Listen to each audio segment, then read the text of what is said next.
child's life is a brand new experience. By the second or third child, usually they've accumulated enough experiences to be competent or hopefully maybe even experts in caring for their kids. My family and I just became parents of a new golden doodle puppy named Frankie. We've probably graduated to the advanced beginner stage in raising him. That's just where we are. We have a lot to learn about owning a dog. So novice to expert applies in many ways, and it can be applied to your work as well. So think about when you were a brand new person in the role that you're in, and where you are now, and all of the various experiences that you've had that have impacted your performance and how you see your job. Oftentimes we'll have people actually write stories or journal when they're brand new in their role, and then write again, hopefully ongoing, but at 2 years later, they're writing about their experiences just to identify how you've grown and the differences in how far you've come. So novice to expert really acknowledges that experience in life matters. Constantly learning, refining our skills, raising the bar on our own performance. We move from that step-by-step or task orientation to synthesizing all of the different dimensions of those experiences and really having a systems view. So I'm a big basketball fan, and Steph Curry is recognized as one of the most, the best players of all time. He has a ton of accolades. He's actually an 8-time All-Star, 2-time NBA MVP, 2-time scoring champion, All-Star Game MVP, 4-time NBA champion, NBA Finals MVP, just obviously a phenomenal shooter, a phenomenal player.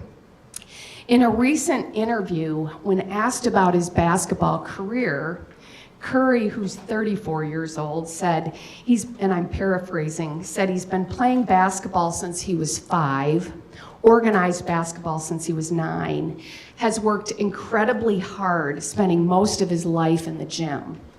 And his goal is to get better. So beyond expert to super superstar, constantly growing, learning, and improving.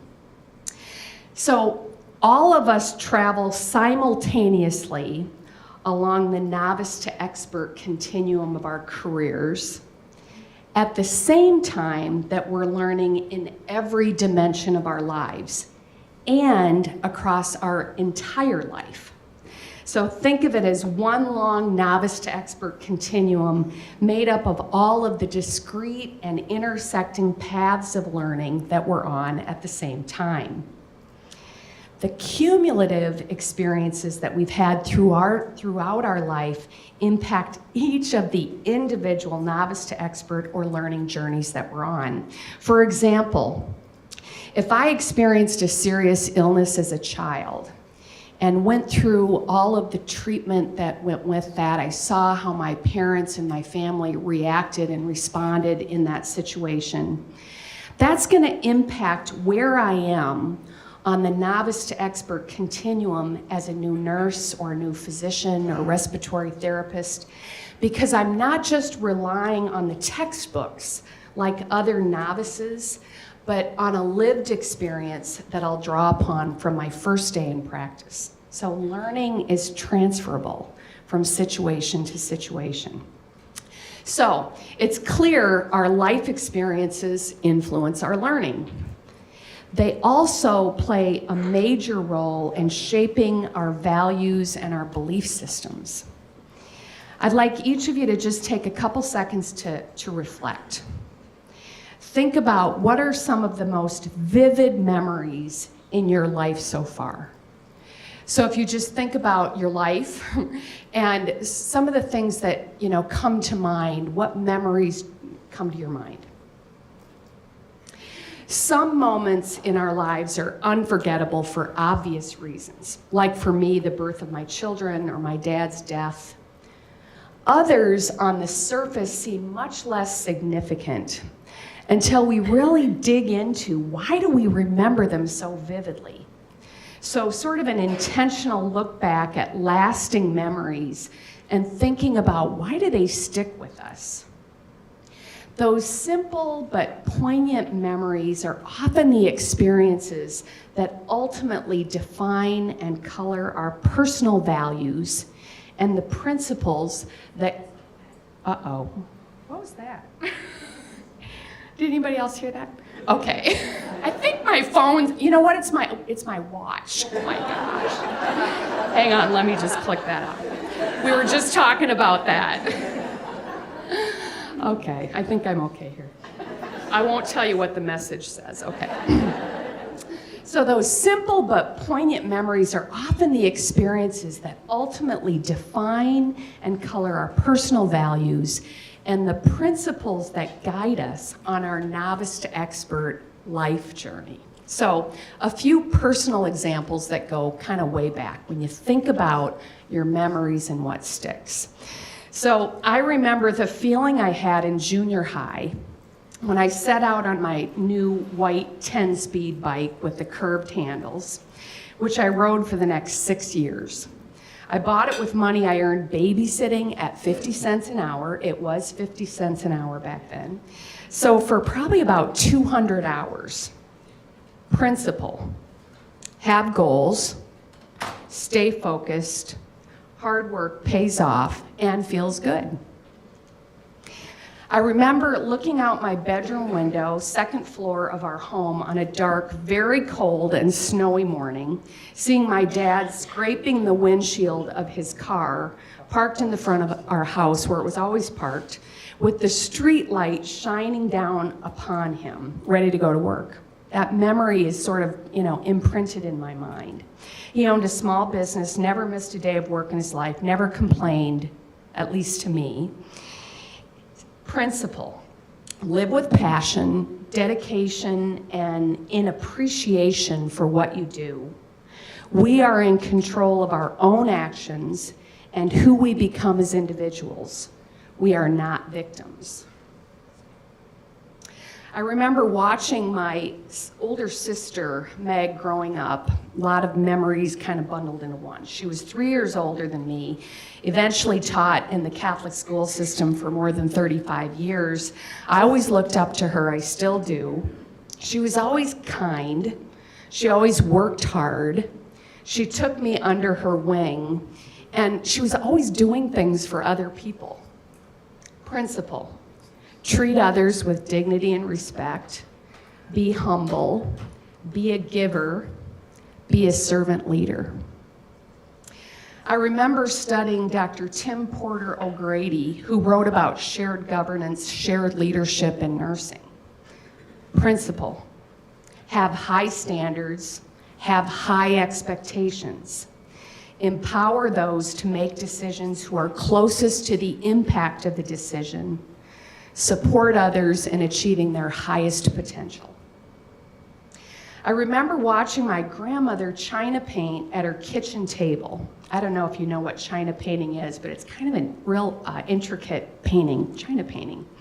She became an amazing artist. She actually started in her mid-60s, so she started china painting in her mid-60s and lived into her mid-90s. So she painted for 30 years, became a great artist. Principle: aspire to be a continuous learner. It's never too late. Actively engage. I remember getting a call at work from my husband telling me he was having a heart attack.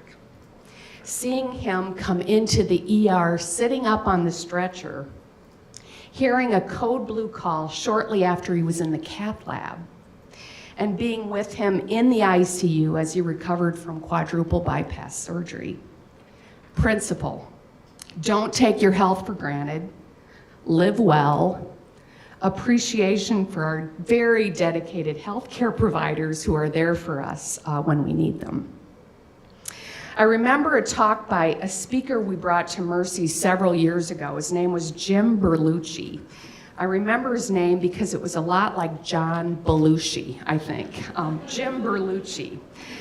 I remember also when he introduced himself, he said, it's good to be in Ohio. So that was a bad sign, but turned out to be a really memorable presentation. He lectured on the 4 phases of happiness. And first phase, instant gratification, sort of another novice to expert journey. Second phase, winning. Third phase of happiness, giving, contributing to a cause. Fourth phase, which is the Mother Teresa phase, which we all aspire to, understanding we are part of a much greater plan, a bigger universe, involves faith and religion and so forth. Principle, be authentic, seek to find peace with who we are as individuals, and recognize the uniqueness and contribution of every person. I remember family vacations.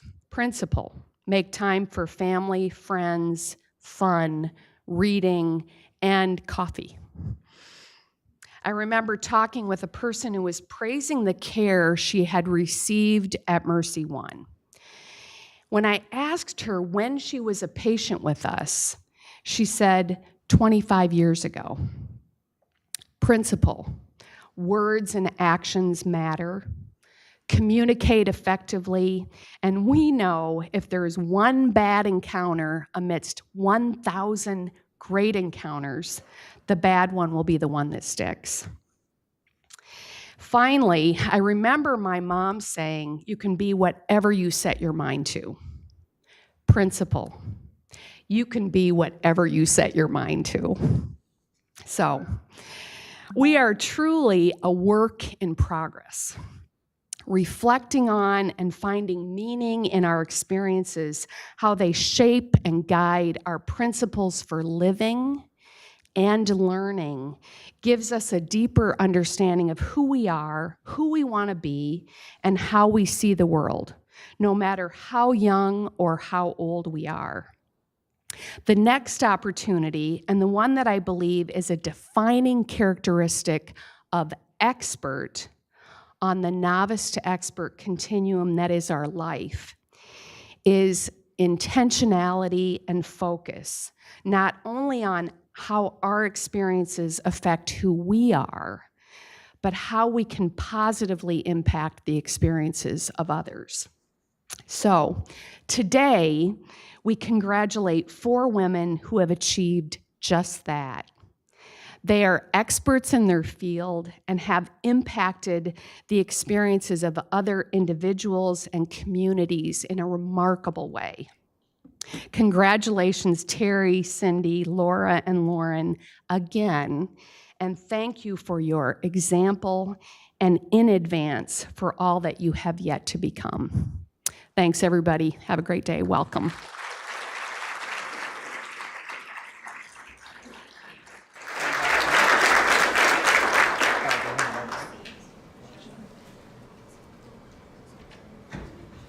Thank you so much, Kay. I really love this idea of we are a work in progress, and so such inspiring words to start our day with. So now the reason we are all here today to honor our Salute to Women 2022 award recipients. We have 4 women to honor this morning. Laura Shazinski, our Woman to Watch. Laura Chanley, our Woman Who Makes a Difference. Cindy Tang, our Woman of Innovation. And Terry Hawks Goodman, our Woman of the Year. We'll begin by honoring our Woman to Watch, Laura Shazinski, showing a 1 to 2 minute video about Lauren. Well, one reason that I knew I had to nominate Lauren was she is always please join me in behind congratulating some Laura of the Shazinski, our Woman to Watch. prominent ideas, I guess, within our organization. She really helps drive some of the marketing efforts behind United Way. She is someone who will be the first to raise her hand and say, I can do that. I can get a group of people together. I can lead that. I can direct it. I can organize it. And having somebody with that kind of initiative oftentimes encourages other people to say, you know what, I can do that too. So Lauren, this high energy community committed person.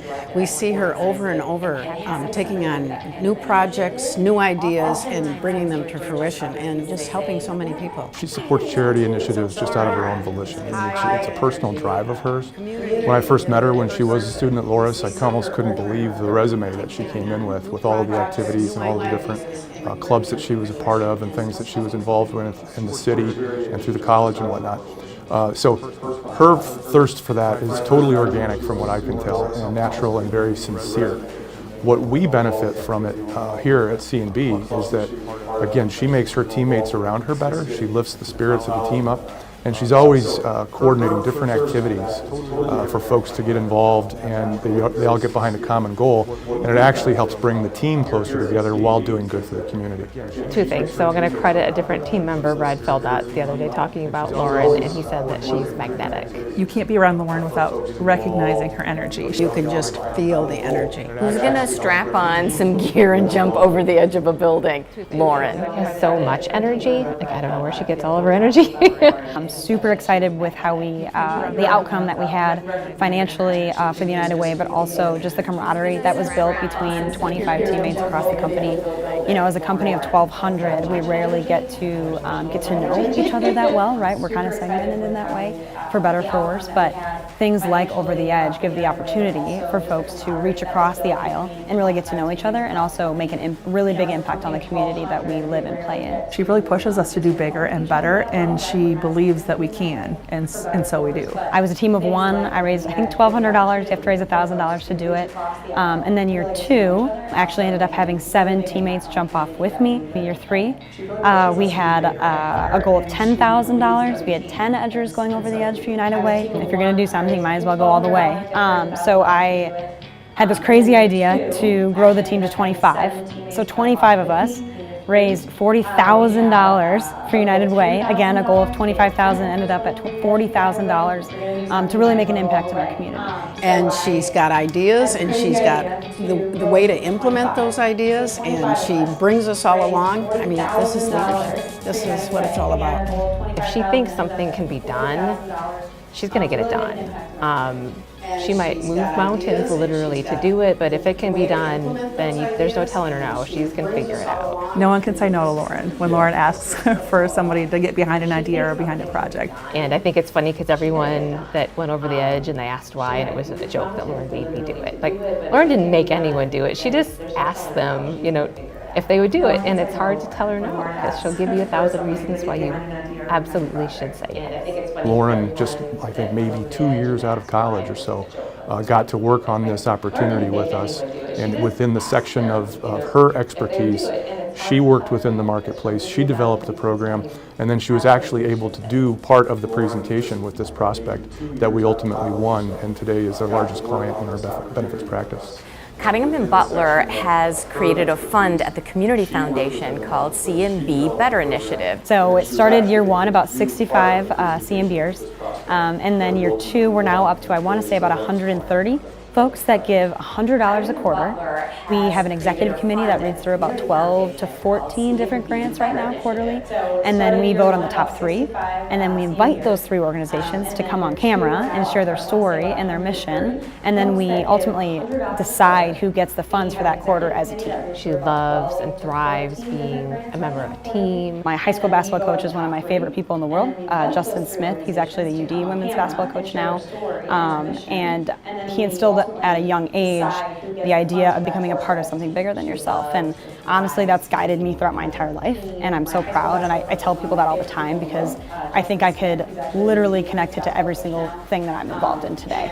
I think too often people assume that young people don't have the drive or they're unwilling to work hard, and I think that's such a misconception, and I think young people really want the opportunity to work hard, and they want the opportunity to be successful, again, whatever that means to them. And if we work together to give those opportunities to young people, I think we're just going to move forward in a pace that no one understood before was possible. Work hard, and they want the opportunity to be successful, again, whatever that means to them.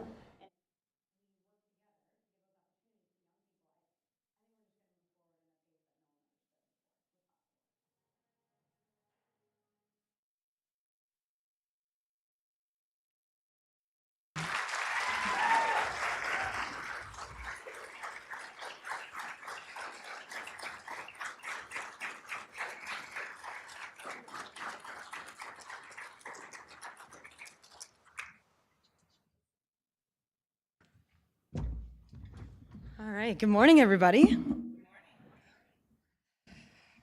Oh, wow, I'm excited to be here. It's great to see everybody. It's a full room. So many welcoming faces to it. I'm so excited to have so many people from friends to family to our whole entire C&B team. So thank you guys for making it a priority. It really means a lot to me. And it's an honor to be nominated by the people you respect and people that mean a lot to you. Amy Unmack and the whole foundation team, and then also the United Way team. Thank you, Danielle.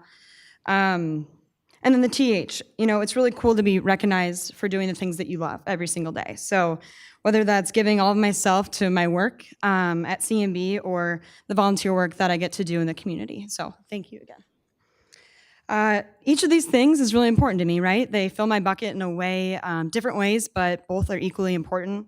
My career uses my skills and education, and volunteering uses my heart and my passion to help those in need. But honestly, I'm the most fulfilled by the people in my life that I've met through all of these opportunities and that have helped me to become the best version of myself. Family, teammates, mentors, and friends, many of whom are here with me today. I can't thank you enough for the positive impact you've had in my life, and I'm so excited to see what the future holds for me and all of us. Thank you.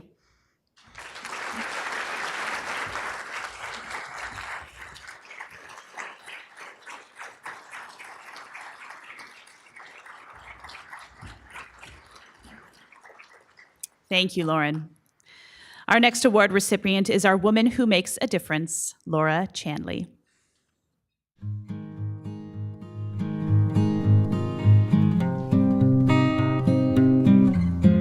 I think if you asked Laura, she would say her biggest accomplishment is being the mother of 4 kids. Growing up with my parents, giving back and being part of the community was always something that was important to them, and they instilled in us. But growing up, I just knew, and as I became a mom, it's very important to become involved in your community and show by example.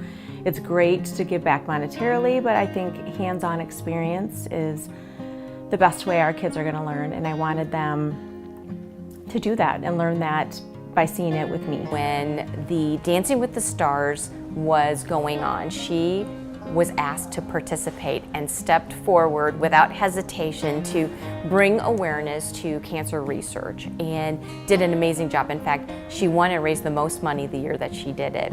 A few years later, when the chamber was recruiting more dancers and they reached out to me, I was contemplating, gosh, can I do this? Do I have the time to do this? And Laura knew that they were reaching out to me and reached out and said, hey, Bobby, as you think about doing this, I'm happy to share some insights and ideas and things that I learned along the way to maybe make that process go a little smoother. And that meant the world to me. I was doing it for the Anna White's Foundation, and she had passed away of childhood cancer. And so I had the connection with our nephew going, that's a local place that I can give my time and talent to and help other children with cancer. So feeling like I had my purpose, I was driven, like I'm gonna work as hard as I can, and so at the end of the day, if I win monetarily or through the dance, great, but I know I gave 150%, so I loved that experience. I see her get energized when she has the opportunity to lift somebody else up. If she's able to lend a hand, help and send a note, post something on social media, to change somebody's attitude, maybe change how they're feeling that day, she is someone who wants to make sure that everyone is feeling the love and spread kind of that positivity of how we can work together, we can make a difference. Let's say someone is sick. What would I need? I would love a card in the mail. I would love someone to say, my mom always taught me, don't say, oh, let me know if you need something. You say, hey, I'd love to bring you dinner, what night works for you? I'm like, that is great, Mom, because she said everyone's gonna say, oh no, I don't need anything, oh, I'm fine, and they do. So I'll say, hey, I would love to drop off lunch for you today, I know you're home after having surgery, let me know, is there a good time? Laura and her family really believe in service, and she leads this by example. She not only volunteers within our community, within so many organizations, but she and her family also believe in service outside of our community, and they travel regularly to help third world countries and other organizations so that her children have that experience of how important it is to give back and give to our community and the impact that it can have not only in our community, but in our world. Our nephew Tristan, who was 14, he had lymphoma, and he passed away at 14. He battled about a year. And I think just, we all go through life experiences that change our way of thinking, who we are, all of those things. And that definitely left an impact. And one of his, last sentences, was, "I don't want to be forgotten." And so that has always left an impact on me, thinking, how am I going to be remembered? And is it the way that I want to be remembered?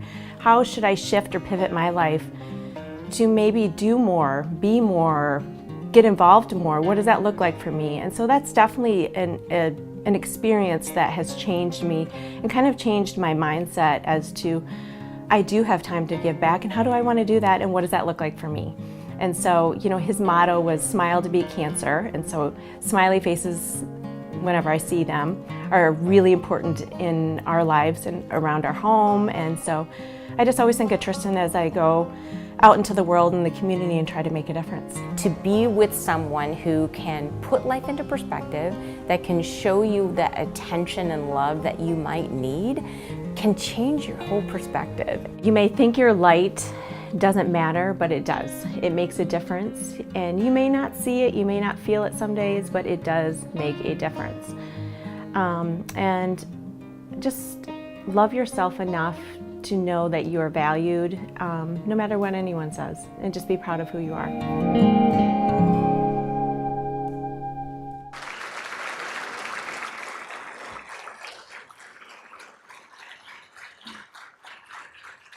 Big congratulations to one of the most lovely women I know, Laura Chanley.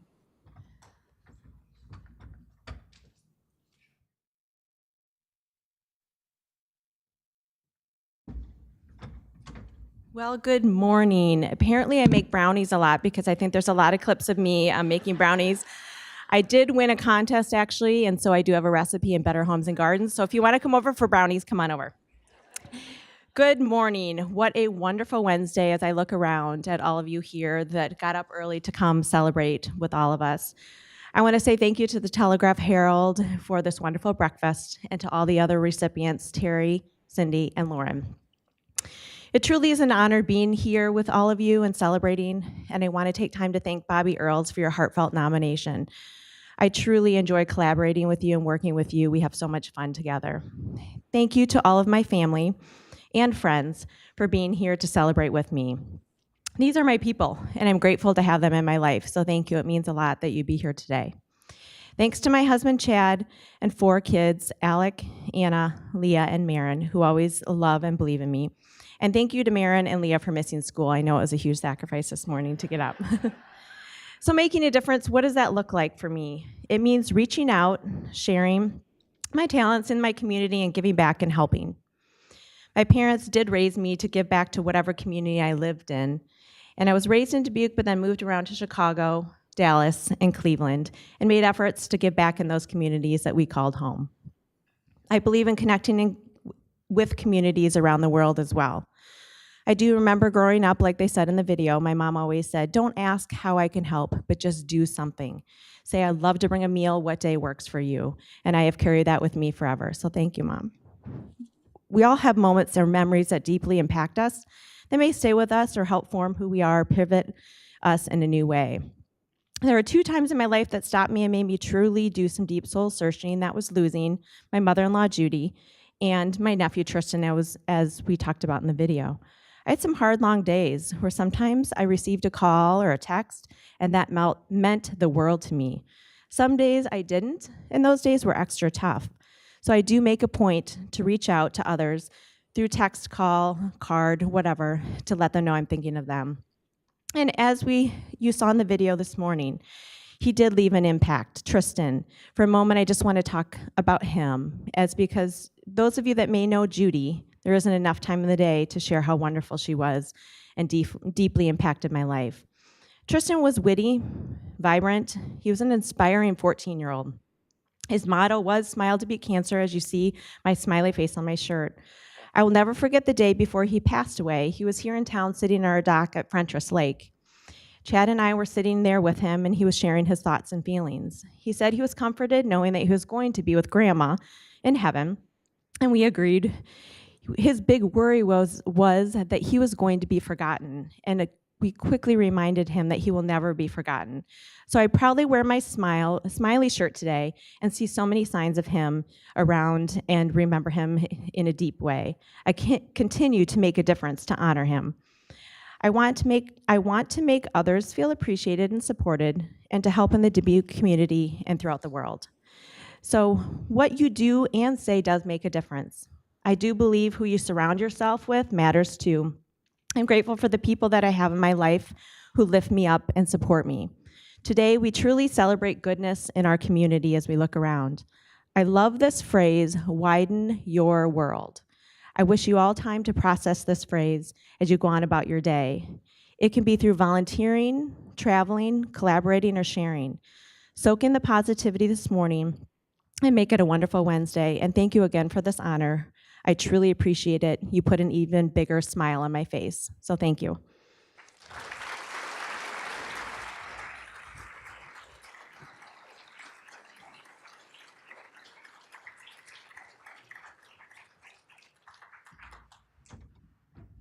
Thank you so much, Laura.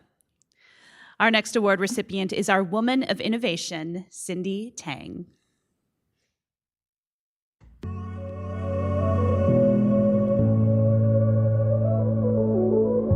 Her grandmother and her mother were strong women and were great models for her to become a strong woman and a strong advocate for women. At a time when women were not necessarily valued and rewarded in a workplace. One of the first things that I did that was innovative in a big way was start a software engineering company in Platteville in the mid-'80s, which was unusual on several levels. One being that locating a tech company in a small rural southwest Wisconsin town, as well as a woman in leadership in an entrepreneurial startup in the 80s.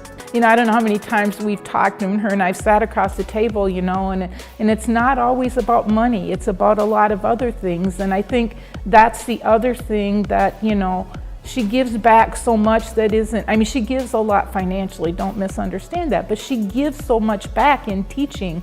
And I think that comes from her business sense, and I think that comes from her growing up. I mean, I think, you know, she's earned, and when things get tough, her and I laugh because she says you just get tougher, we just move on. I'm working with the Idea Hub, and they work to help entrepreneurials. Instead of saying yes or no, we'll help you, it's, you know, you'll come in and we'll have mentors, we'll have connections, and go through your business model and help and figure out if it's working or if it's not working. We're gonna have to shift a few things. She's left this legacy of people that she's trying to teach, and I think the playground is really inspiring because it's young people that took that over. We are partnered with Inspiring Community, and really Cindy Tang and her entire team has been a huge support for us. She's provided full access to her staff, support for our events and venues, our materials that we need, and mentorship. They've guided us not only on fundraising training, but also how to care for our donors, how to successfully move our project to completion, and how to work side by side with the city to help make this a success together. She came up with the idea of of improving the scholarships, the amount of scholarships given to local high schools. It was very low at that time. The people that she surrounded herself with thought it was a good idea, and they founded the PHS Scholarship Fund. And she brought in the kind of talent then that could raise money from businesses, from individuals. From 2010 until today, that group has given away over $1.3 million in scholarships and developed an endowment of over $1.3 million. She started a scholarship fund here to support women who are returning to school. This is separate from any work that she's done with the Platteville High School. So these other initiatives are to lift up women either here who are returning to school or at her alma mater in Missouri. The thing that inspires me most from her is that, you know, she doesn't like people to know everything she does. She kind of just lays in the back of the weeds and does it. And you know, and we all know how hard she works, but she teaches us, you know, and she's taught me that there's so many ways to give. You know, your talents are just as important as money. She brings people together of different talents to help support groups that want to come together and do something great. She helps you understand that you can do it. Whether it's going back to school, whether it's raising money for the furniture and fixtures, equipment for the library, having everybody focused on an end goal. I mean, it happened with the library, it happened with the trail, it happened with the Broski, it happened with pickleball, it's happening with the playground, and you know, I think the sky's the limit. Who knows what might come next? We need to be thinkers and doers and not to give up till we've accomplished our goal 100%.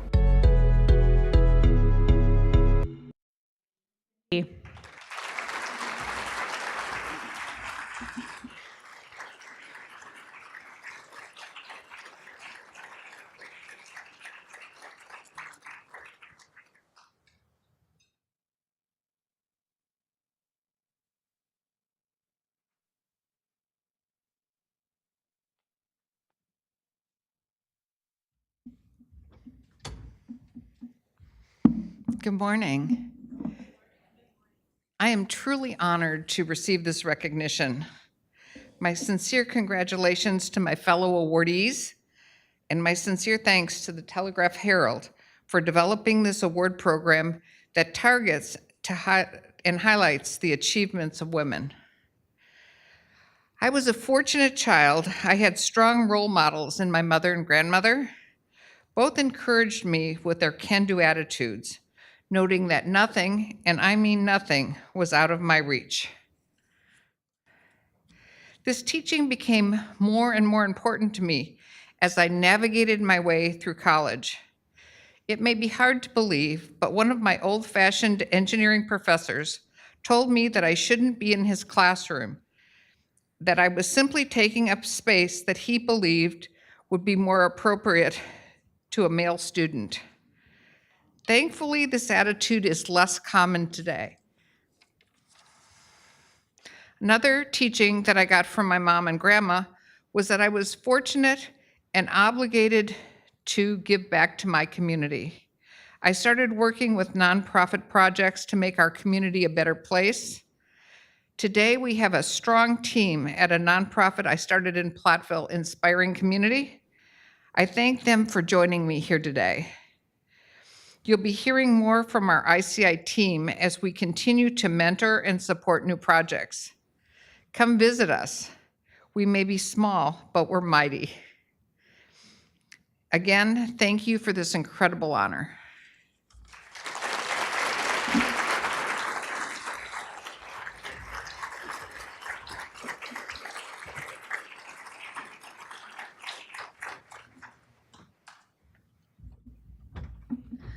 Our final award this morning acknowledges our Woman of the Year, Terry Hawks Goodman.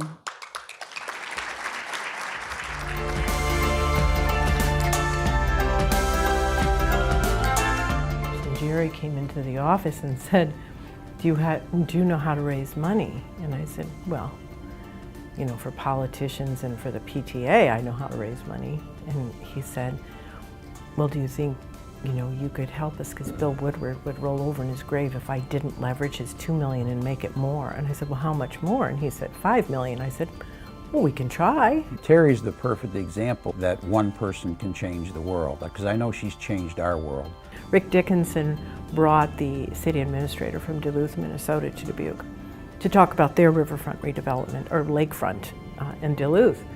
And I remember sitting in this room with maybe 50, 60 people and thinking, oh my gosh, they've transformed their community. This guy is awesome. And I was thinking, we need to talk about hiring him to come to Dubuque to help us, you know, work on restoring our downtown and community, because we were, of course, in the throes of the 80s.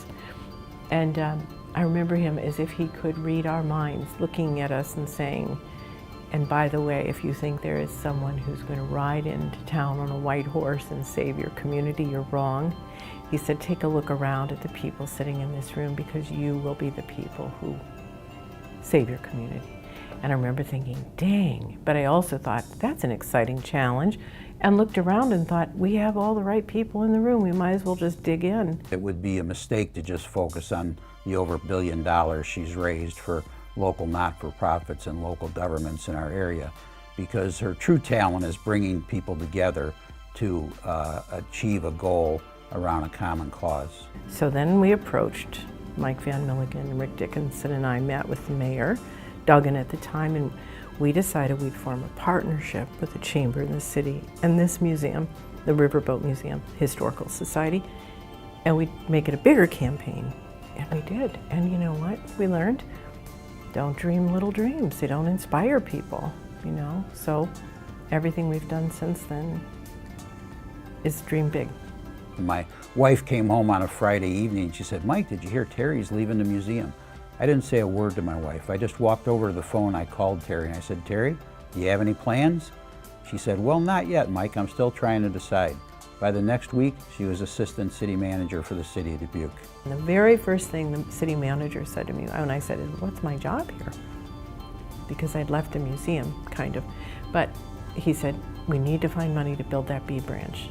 Well, there's no federal money for water infrastructure. I mean, there are loans, but there are no grants. Ever since 1970, the Clean Water Act doesn't exist. Cedar Rapids legislators went to the State House and proposed legislation that would help Cedar Rapids. Of course it would. Their flood mitigation legislation that they proposed said any city that receives money from FEMA or the U.S. Army Corps of Engineers will receive this matching incremental increase in local option sales tax. That'll come from the state sales tax, come back to the community to plow into flood mitigation projects. Well, that left out every city pretty much in the state of Iowa, because you don't get FEMA money, you don't get Army Corps of Engineers money unless you have a million-year flood like Cedar Rapids did. So we amended that, and this is collaborative work with city staff and working with Darren Meering, who is a tremendous city engineer, who's worked tirelessly on B branch. And we amended the language to say, or funds emanating from the Clean Water Act. Well, the Clean Water Act is the fund that comes from that has SRF, which is state revolving loan funds, but they're loans. But nonetheless, we put that in so every city in Iowa could benefit from the flood mitigation program, and we subsequently got about $90 million. Terry is a community builder, and she has a big definition of community. So we're thrilled that she's focused on our region as part of her definition of community. But she's also brought partnerships together all the way up and down the Mississippi River, from New Orleans to Minneapolis, St. Paul, because Terry has a true passion about the river. I think some of it is, number one, identify your passion, and as Joseph Campbell says, find your bliss and follow it. So find that joy in your life through volunteer activities. But number two, I think that that will lead you to develop skills, and it will open doors and provide opportunities for growth. So I really think it's in giving you receive. I really do believe that.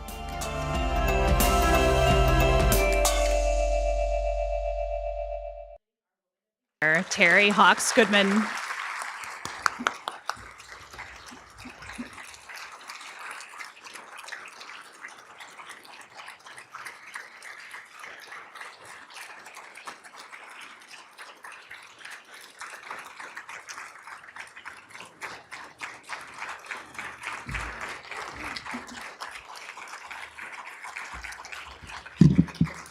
Holy smokes. Thank you. Thank you all. I'm just speechless. I'm humbled by this award, and it was a huge surprise to me because I am a part of this team. And I do want to begin with some gratitudes. My granddaughters teach me that.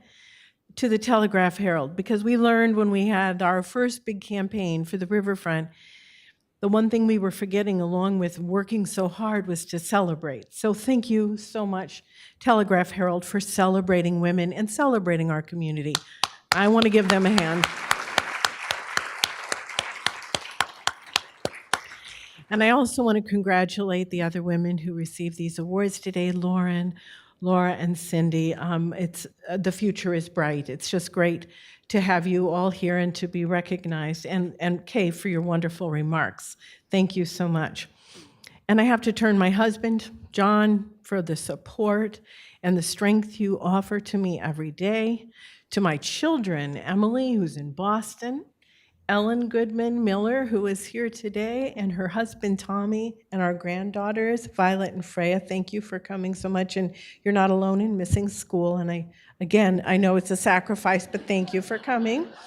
And Tommy Miller's mom, Lynn Miller, who's very well known in the community too. Thank you for coming and for all the work we do co-grandparenting. And for our son, Edward Goodman, and his wife, Lindsay, and baby Sammy in San Francisco. And for Elise and Austin Hoffman in Washington, D.C. They are my inspiration. Family is everything. And I want to thank, too, my folks. I came from a very strong family with a father who said, 6 girls and 1 boy. Girls can do anything and will do everything. And so we did. But also strong women. My mother, who achieved a doctorate after having 7 children, going back to school and teaching at Augustana University in Rock Island. So I stand on the shoulders of so many women and men, but on the shoulders of women who always led the way and taught us to believe in ourselves and let us know that we could accomplish great things. I also want to say I get up every morning and I work with the most incredible professionals. City of Dubuque, I want you to know the women and the men I work with are awesome. And Mike, thank you for the nomination. I'm just humbled by this award. I will not retell every story they just put in the film, but I do want to remind us all that it is this community. One person doesn't do anything alone. It is a team, and this is part of our community team here in this room. When the gentleman came from Duluth, Rick Dickinson had just started at Greater Dubuque Development. There are people in this room who were there that day, and I know we all thought, hire him. We need help. Where we're sitting right now was nothing but dirt. It was dirt. There was nothing down here but the Diamond Joe Casino boat because they were still required to be on the water. There was the little tiny riverboat museum I had just taken a job at, and there was a recession that was devastating with 10% of the population leaving Dubuque. Of course, the legendary stories and t-shirts that said, will the last one out of Dubuque turn out the lights? It was frightening as a young mom with 4 children, trying to imagine what we would do next. So this gentleman came, and we were at the Chamber of Commerce, at Greater Dubuque, but we were at the Chamber offices. And he told us, all these great things they did in Duluth and the lakefront, and we all thought, we're going to hire this guy. And when he said, look around, it's the people in this room, I just want to remind you of that because nothing changes. There are challenges now. We're coming out of COVID. The economy has not fully recovered yet. We have dreams, big dreams.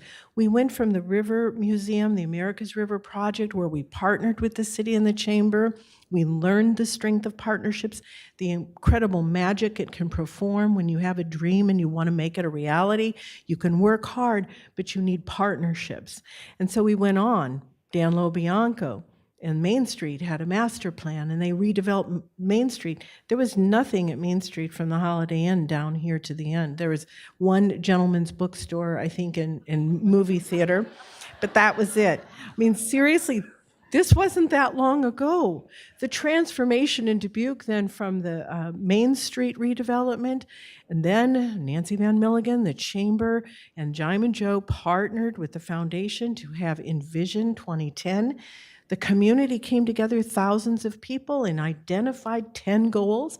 And one of them was the Millwork District. Surprise, John and Mary Gronin, two incredibly passionate people about restoring Dubuque's historic neighborhoods, historic places. Those were dirt streets down there too. So we transformed the Millwork District. Then, again, with all people coming to the table, other developers, the federal government, the state government, city government, and lots of citizens. We came together and transformed the Millwork District into what it is today. And then we looked at the North End, and the city had to look at it seriously. And as Mike said, the first thing he said to me was, I said, what do I do here? He said, find money for the B branch, because Pam Yoakum is here, and she knows, living in that neighborhood, Audrey Morey and all our friends who live down on the North End, decades of flooding in their homes, getting up in the middle of the night and mucking out 4 feet of water out of your basement. We could not neglect that any longer. And so we began the process of envisioning a solution to that problem, and ended up raising, nearly $300 million to reimagine and redesign and protect the people who live on the North End. So while it's not finished yet and there are pieces there, let's think about what comes next. We already know that Lauren and all of you in this room, the next generation, have great passion, a great work ethic, and great ideas. We have Schmidt Island, we have Field of Dreams, we have a new YMCA, we have an art museum ready to launch and create a new vision for themselves in an expanded space. It can happen. It can happen with everyone working together. And don't forget government. I have had the great privilege of representing our community at the federal, state, and local level for 25 years. And it's easier to talk to someone in the White House, I will tell you, or in Congress than it is speaking to all of you today, because I feel as though this is just such an honor, and I'm so humbled, and I just want to say thank you. But we heard at one point in time, if you're not at the table, you're probably on the menu. And while rumors of my retirement have been greatly exaggerated, I will not be doing this forever. And I am so excited that you all might consider joining in the Chamber of Commerce's trip to DC in the spring, or coming to the congressional staff visit when they come to town, in the fall, or joining us for the legislative trips that we make to Des Moines. If we're not at the table, Dubuque will be on the menu. So please, don't ever hesitate to approach government. We are the only country in the world that has a constitution that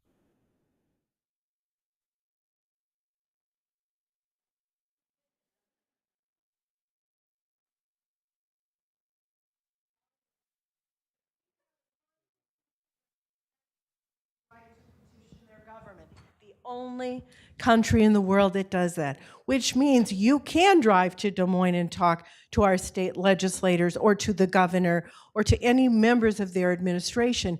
You can go to DC and meet with our members of Congress. You can meet with officials in the White House. You can tell your story, the Dubuque story, or whatever story you have. They are there for us. And remember, local government is the same. We get up every day and try to help citizens find solutions and answers to challenges, or to help dreams come true where we can. So don't be shy, be a part of the program. And before I close, and I probably went over time, I apologize, I just wanted to read a poem by Maya Angelou that I think is important for us to leave with today, as we have so many partners in the room and so many great folks. My wish for you is that you continue to be who and how you are, to astonish a mean world with your acts of kindness. Continue to allow humor to lighten the burden of your tender heart. Continue in a society dark with cruelty to let the people hear the grandeur of God in the peals of your laughter. Continue to let your eloquence elevate people to heights they had only imagined. Continue to remind people that each is as good as the other, and that no one is beneath nor above you. Continue to remember your own young years and look with favor upon the lost and the least and the lonely. Continue to put the mantle of your protection around the bodies of the young and the defenseless. Continue to take the hand of the despised, the diseased, and walk proudly with them in the high street. Some might see you and be encouraged to do likely.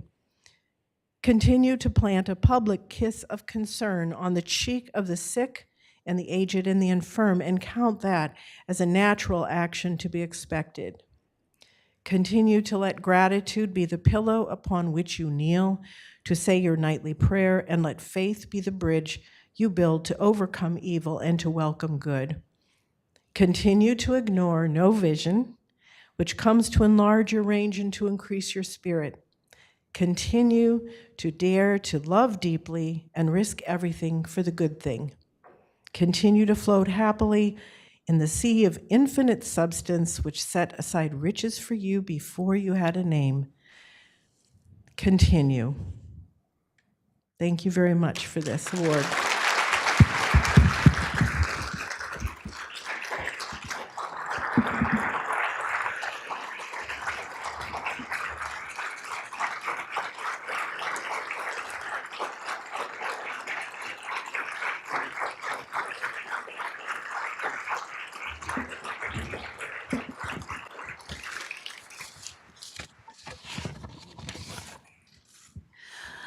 Well, thank you so much, Terry, for those very inspiring words. Let's have a big round of applause for all 4 of our 2022 Salute to Women recipients.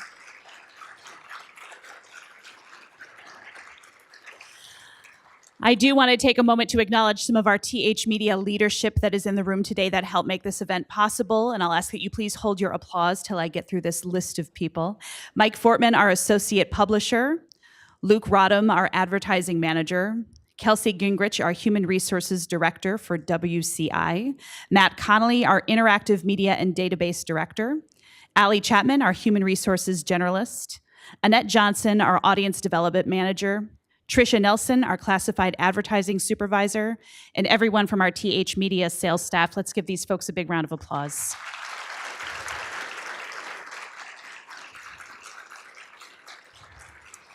I also want to take a moment to again thank our sponsors, TriTech and DoTrack Community Credit Union, in addition to acknowledging Tom Eckerman and his video staff back there for the wonderful videos you saw today, keeping our tech rolling and running smooth. Let's give those folks another big round of applause. And to Jody Dodd, our Marketing and Events Coordinator, and Natalie Reitinger, our Marketing Manager, both of whom are responsible for this event today, for the wonderful centerpieces, for making sure that this event runs smoothly. Let's give them a big hand as well.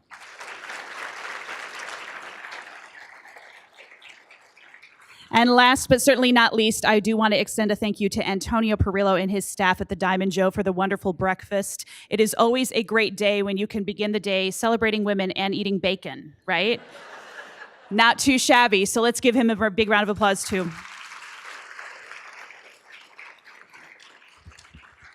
And with that, I thank each of you for coming today, for helping celebrate these women, helping to elevate women in our community. Take all of these words of wisdom, all of this inspiration with you, and make it a great day. Thank you so much.